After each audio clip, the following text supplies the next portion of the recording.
Hello student, আজকে তোমাদের সপ্তম শ্রেণীর 11 অধ্যায় ভগ্নাংশের বর্গমূল নিজে করি 11.1 এই চ্যাপ্টার অঙ্কগুলো করাবো। একদম প্রথম অঙ্ক দেখো, এই যে নিচের ভগ্নাংশগুলির বর্গ করি, মানে এই যেগুলো দেওয়া আছে এগুলোর সমস্ত বর্গ বার করতে হবে।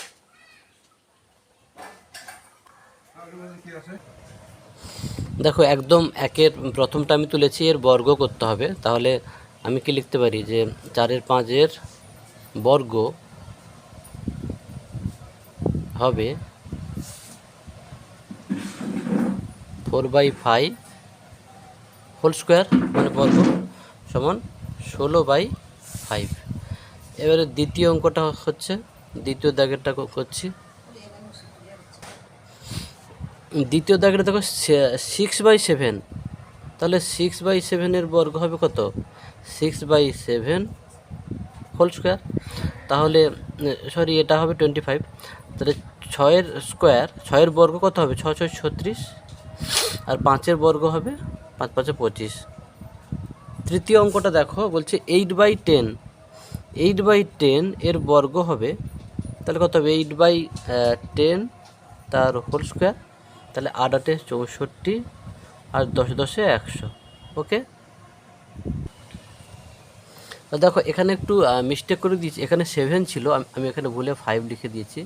এটা 5 হবে, তাহলে 7 7 49 হবে। ওকে, 7 7 49। এটা হচ্ছে 64/100। একে যদি কাটাকাটি করি, 4 1 4, 4 6 24, 4 2 8, 4 5 20। তাহলে এটা অ্যান্সার দাঁড়াবে 16/25। তারপরের অঙ্কটা আছে 11/12, 11/12 এর বর্গ হবে, তাহলে কী হবে? 11/12 বর্গ 11 স্কোয়ার। বর্গ নামগুলো সবাই মুখস্থ রাখবে, 2 থেকে 30 পর্যন্ত, তাতে সুবিধা হবে। 11 স্কোয়ার 121, তোমার মুখস্থ থাকলে খুব তাড়াতাড়ি করতে পারবে, নাহলে সেই গুণ করে সময় নষ্ট হবে। 12 স্কোয়ার হচ্ছে 144। ওকে, একের দাগে শেষ হয়ে গেল। এরপরে আমরা 2-এর দাগে আসবো। 2-এর দাগে দেখো, বলছে ভগ্নাংশগুলির, নিচের ভগ্নাংশগুলির বর্গমূল করতে বলছে। তাহলে এগুলোর আমরা বর্গমূল বার করব। দেখো আমি একদম প্রথম 2-এর একেরটা লিখছি, 16/25 বর্গমূল হবে, এটা বর্গমূল চিহ্ন। ওকে, তাহলে 16/25 সমান, তাহলে কি করব? আচ্ছা, আমরা 16কে কী লিখতে পারি? 4 × 4। 25কে কী লিখতে পারি? 5 × 5। আচ্ছা, রুটের ভেতরে প্রতি জোড়ের জন্য একটা বাইরে বেরোবে। ওকে, তাহলে এখানে জোড় আছে, 4-এর জোড় আছে, তাহলে একটা বাইরে বেরিয়ে যাবে, আর 5-এরও জোড় আছে, তাহলে 5 বাইরে বেরিয়ে যাবে। তাহলে 16/25 এর বর্গমূল 4/5। এরপরে দ্বিতীয় অঙ্কটা আছে 9/64, তাহলে এর বর্গমূল হবে, কী লিখব? 9/√9/64। আচ্ছা, তাহলে আমরা এটাকে 9টাকে কী লিখতে পারি? 3 × 3। ওকে, আর 64 মানে 64 4 × 4, 4 4 16, 4 64। ওকে, দেখো তাহলে এটাকে আমরা তাহলে কি করতে পারি? আচ্ছা, এই যে 4টাকে আমরা পরের লাইনে দেখো ভেঙে নিচ্ছি। আচ্ছা, এটাকে 3 × 3 রাখলাম উপরেরটা। এখানে 4 × 4, এই 4টাকে কী লিখতে পারি? 2 × 2, তাই না? এবার দেখো উত্তরটা করতে সুবিধা হবে। এখানে 3-এর জোড় আছে, একটা 3 বাইরে বেরিয়ে যাবে। এই 4-এর জোড় আছে, একটা 4 বাইরে বেরোবে, আর মানে রুটের বাইরে বেরিয়ে আসছে। এখানে দেখো রুট দিইনি। আর এই 2-এরও জোড় আছে, 2 বাইরে বেরিয়ে আসছে। তাহলে কত হলো? 3 কত? 8। ওকে, এর পরের দাগের অঙ্কটায় আসছি।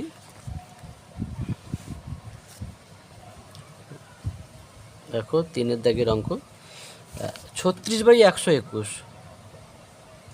দেখো 36/121 এর বর্গমূল হবে √36/121। 121, ওকে। আচ্ছা, এই 36 তাহলে কি 6 6 36, তাহলে আমরা কি লিখতে পারি 6 × 6 হলো। আর 121 কি 11 × 11, ওকে। ব্যাস, তাহলে এর দুটো জোড় আছে, দুটো 6 আছে, মানে একটা 6 বাইরে বেরোবে, আর দুটো 11 আছে, একটা 11 বাইরে বেরোবে, ওকে, হয়ে গেল। তারপরের অঙ্কটা আইভি 144, 144 বাই 169 বর্গমূল হবে, এটা কত হবে? তাহলে লিখি √ওভার 144 বাই 169, ওকে। দেখো 144 12 × 12, ওকে, 12 × 12, আর 169 13 × 13। এটা তোমাদের পক্ষেও বলা সম্ভব হবে, তোমরা বর্গ নামতাটা একদম মুখস্থ করে নেবে, তাতে প্রচুর জায়গায় হচ্ছে কাজে লাগবে। 2 এর বর্গ 4 মানে কি 2 × 2, 3 এর বর্গ 9 মানে 3 × 9, 4 এর বর্গ 16, 5 এর বর্গ 25, 6 এর বর্গ 36, এরকম 30 পর্যন্ত তোমরা খাতায় লিস্ট করে কিন্তু মুখস্থ করে নেবে, তাতে কী হবে ধরতে খুব তাড়াতাড়ি সুবিধা হবে, ওকে। তাহলে দুটো 12 দুটো আছে, জোড় আছে, তার একটা 12 বেরিয়ে যাবে রুটের বাইরে, 13 জোড় আছে, একটা 13 বেরিয়ে যাবে, ওকে। তারপরের অঙ্কটা ভি 225 বাই থাকছে 289, এর বর্গমূল হবে কত? এর বর্গমূল 225 বাই 289। দেখো 225 আমরা জানি 15 স্কোয়ার 225 মানে কি 15 × 15, আর 289 আমরা জানি 17 স্কোয়ার কিন্তু 289, তাহলে 17 × 17, ওকে। তাহলে 15 জোড় আছে বলে একটা বাইরে বেরোলো, 17 জোড় আছে, একটা বাইরে বেরিয়ে গেল, ওকে। তাহলে নিজে করি 11.1 এখানেই কমপ্লিট হলো। এরপরে আমরা 11.2 যাচ্ছি নিজে করি। দেখো নিজে করি 11.2, প্রশ্ন হচ্ছে কোন ক্ষুদ্রতম ধনাত্মক পূর্ণ সংখ্যা দিয়ে গুণ করলে নিচের ভগ্নাংশগুলি পূর্ণবর্গ সংখ্যা হবে। তার মানে এই ভগ্নাংশগুলো নিশ্চয়ই পূর্ণবর্গ নয়, সেটা তোমাকে বার করতে হবে। এবারে কত দিয়ে গুণ করলে এই ভগ্নাংশগুলো সবাই পূর্ণবর্গ হবে, তাহলে কি করব? একদম প্রথমটা করি 64 বাই 147, ওকে।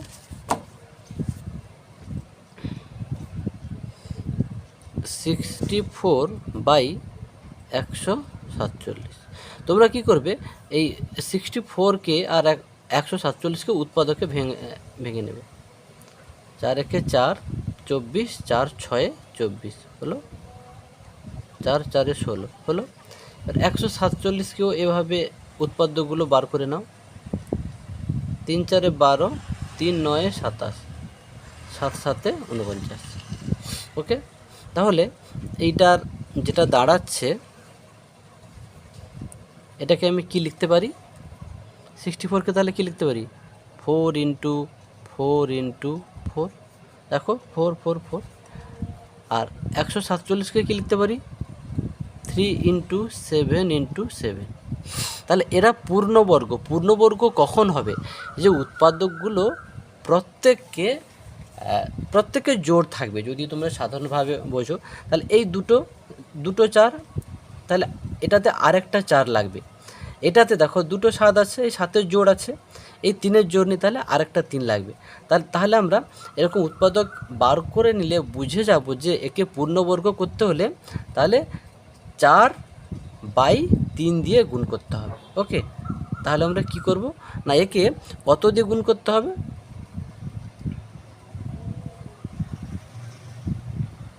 এই 64 বাই 147কে কত না 4/3 দিয়ে গুণ করলে পূর্ণবর্গ হবে,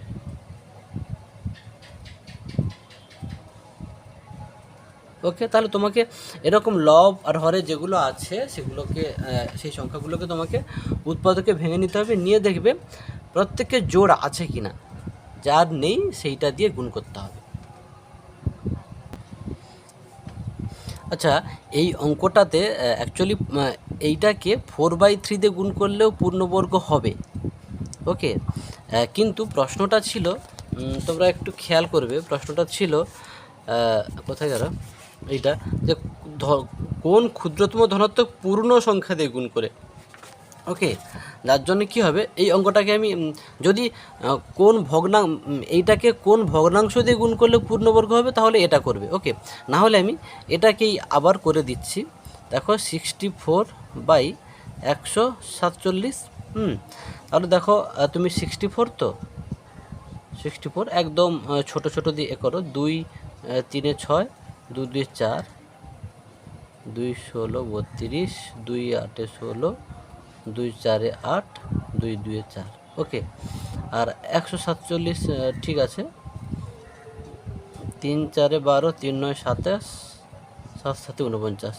তাহলে আমরা 64কে 1 2 3 4 5 6টা 2 গুণিতক 2 গুণিতক 2 গুণিতক 2 গুণিতক 2, 1 2 3 4 5 6, আর এটা 7 গুণিতক 7 গুণিতক 3। ওকে, তাহলে দেখো এর জোড় আছে, এরও জোড় আছে, এরও জোড় আছে। ওকে, এর জোড় আছে, তাহলে এই 3, তার মানে আমি যদি 3 দিয়ে গুণ করি তাহলে এখানে তাহলে 3 করতে হবে। ওকে, তাহলে যদি সাপোজ এই প্রশ্নটাকে এভাবে আসে, তোমরা কি করবে? তোমরা এভাবেই চিন্তা করবে, তাহলে এখানে 3 দিয়ে গুণ করলে তবে তো পুরোটা পূর্ণবর্গ হবে, তাহলে আমি 3টা তো নিচে গুণ করছি, তার মানে হিসাব মতো তাহলে কী হবে, 1/3 গুণ করব। কিন্তু নয়, যেহেতু বলছে পূর্ণ সংখ্যা গুণ করব, আমি যদি এর সঙ্গে যদি গুণিতক 3 এখানে করি তাহলে কি 3 3 কেটে যাবে, তাহলে দেখো ওপরেও সবাই জোড় আছে, নিচেও জোড় থাকবে। এভাবেই বুঝবে যে অতএব মানে পূর্ণ সংখ্যা বললে কিন্তু। ওকে, তাহলে তখন আমরা কি করব না, 64/147কে 3 দিয়ে গুণ করলে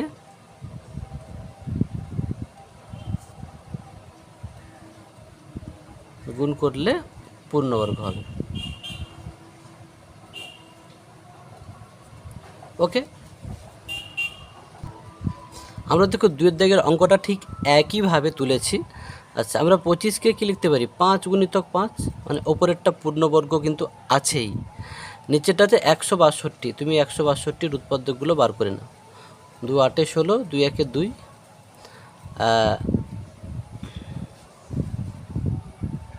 9 9 81।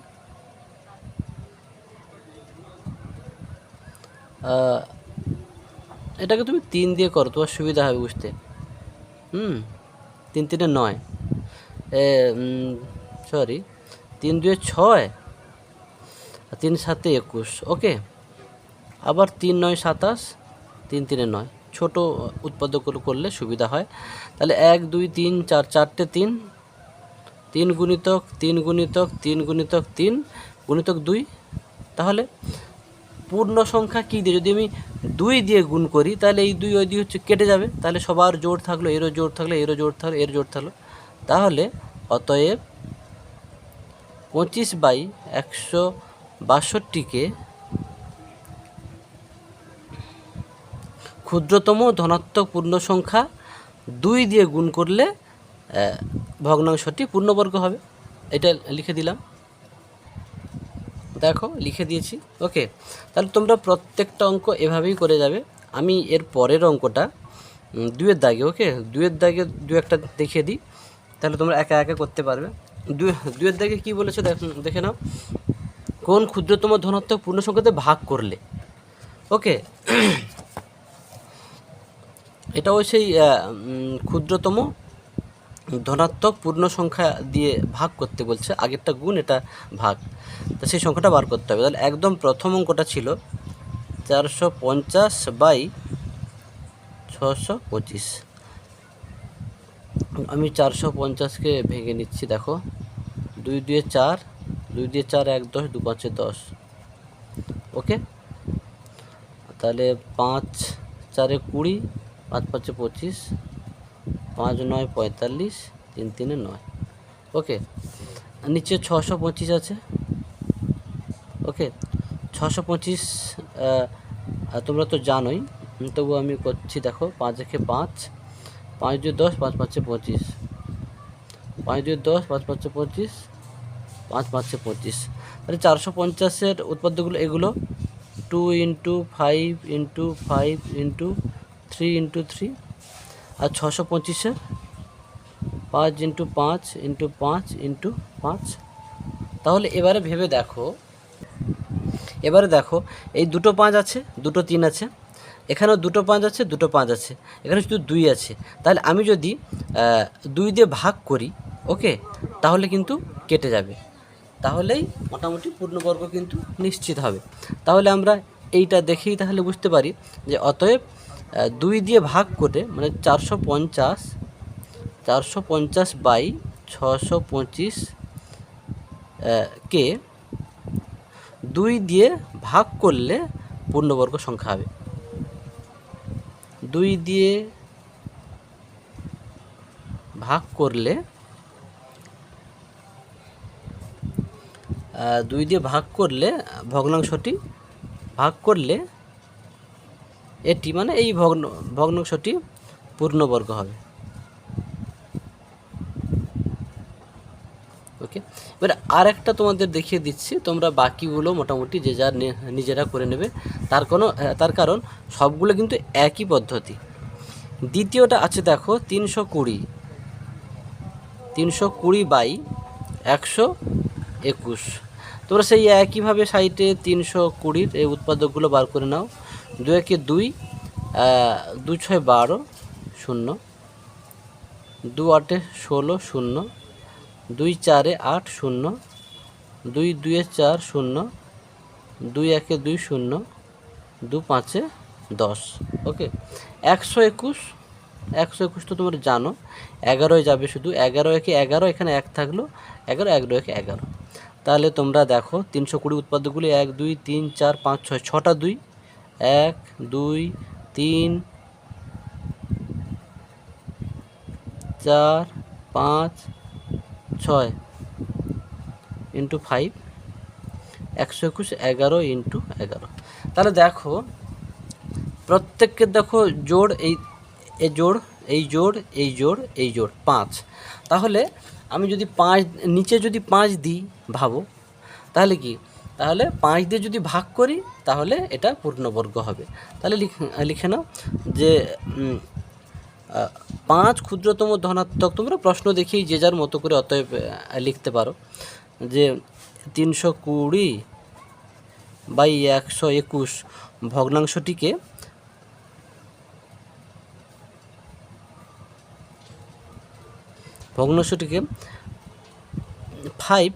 5 ক্ষুদ্রতম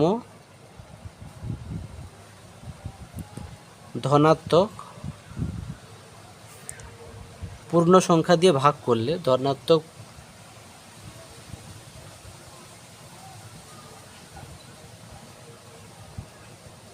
পূর্ণ সংখ্যা দিয়ে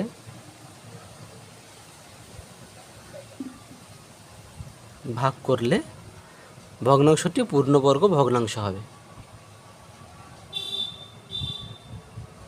ভগ্নাংশটি পূর্ণবর্গ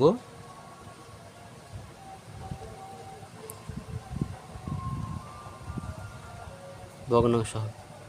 ওকে, আজ এই পর্যন্ত। যাদের বুঝতে অসুবিধা হচ্ছে তারা ভিডিওটাকে যখন তখন বারবার রিপিট করে দেখো। আর ভিডিও শুরুতে যদি কোনো কারণে একটু সাদা মনে হয়, তোমরা 10-15 সেকেন্ড অপেক্ষা করবে, দেখবে ছবিটা ক্লিয়ার হচ্ছে। ওকে, এই পর্যন্ত। পরের দিন পরের দাগটা করে দেবো, বাকিগুলো অবশ্যই পরের ভিডিওতে ছাড়ছি।